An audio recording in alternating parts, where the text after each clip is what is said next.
Kementerian Kesehatan RI intens menyosialisasikan penyusunan dokumen rencana kontingensi sebagai kesiapsiagaan terhadap kerawanan munculnya penyakit berpotensi wabah. Dokumen tersebut nantinya digunakan sebagai acuan untuk mengambil langkah penanganan ketika terjadi wabah, melihat potensi kerawanan yang muncul dalam menanggulangi penyakit berpotensi wabah. Administrator Kesehatan Ahli Madya Direktorat Surveillance Karantina Kesehatan Kemenkes RI, Gunawan Wahyu Nugroho mengatakan, Kabupaten Batang melalui instansi terkait harus mempunyai pemahaman yang sama apabila terjadi wabah. Saya Gunawan Wahyu Nugroho dari Kementerian Kesehatan, kemudian dari Dirjen Penanggulangan Penyakit Kemenkes.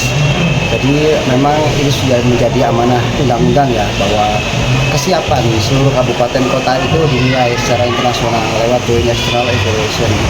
Artinya kita itu dilihat berapa kesiapan dalam menghadapi wabah, terutama wabah atau KLB dari masalah dari kesehatan ya. Ini merupakan masuk ke dalam bencana non alam. Bencana non alam ini ternyata kita kemarin sudah lewati, seperti COVID itu merupakan pandemi, dan setiap wilayah itu harus menyusun berupa dokumen rencana kontingensi, dan dokumen itu merupakan bentuk kewaspadaan masyarakat kabupaten kota setempat terhadap ancaman penyakit maupun masalah kesehatan yang berpotensi KLB wabah di wilayah tersebut. Oleh karenanya kita undang semua punya kontribusi, tidak hanya Kementerian Kesehatan, tidak hanya jaring kesehatan saja di daerah, tapi perangkat-perangkat organisasi OPD daerah itu juga berkontribusi, karena mereka yang tahu, mereka yang memiliki sumber daya. Oleh karenanya kami harapkan dari penyusunan dokumen rencana kontingensi ini kita punya satu komitmen, terutama masyarakat Batang punya komitmen yang terdokumentasi, dan itu akan menjadi petunjuk kita untuk semua perangkat yang sudah disepakati bersama dalam menanggulangan pandemi jika ada ya.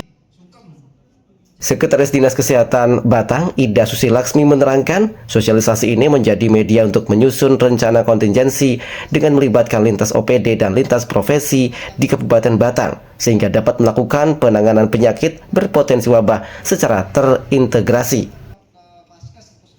Yang berpotensi menjadi wabah ya untuk Kabupaten Batang berdasarkan pemetaan risiko yang sudah dilakukan, itu ada 4 penyakit ya yang sudah dipetakan, antara lain polio, COVID-19, dengan MERS dan meningitis pneumokokus ya. Untuk polio Kabupaten Batang dari hasil pemetaan itu risiko sedang ya, kemudian untuk COVID-19 risiko rendah, untuk penyakit MERS ini risiko tinggi, dan meningitis pneumokokus risiko rendah. Untuk MERS ini Middle East Respiratory Syndrome berarti infeksi yang ditularkan melalui saluran nafas ya di Kabupaten Batang, ini permutaannya tinggi. Ini mungkin juga risiko tinggi, mungkin ada kaitannya juga dengan lalu lintas atau mobilitas orang Batang ya di Timur Tengah ya, Middle East di Timur Tengah, mungkin ketika umroh atau ada yang TKW, ada yang haji dan sebagainya, itu dari hasil pemetaannya tinggi. Jadi karena tingginya lalu lintas itu, maka kewaspadaan kita terhadap penyakit-penyakit itu juga harus ditingkatkan. Bukan berarti kemudian yang dari hasil pemetaan risiko rendah kemudian kita abai, karena semuanya itu kan bisa terjadi sesuatu yang di luar kendali, di luar kemampuan kita.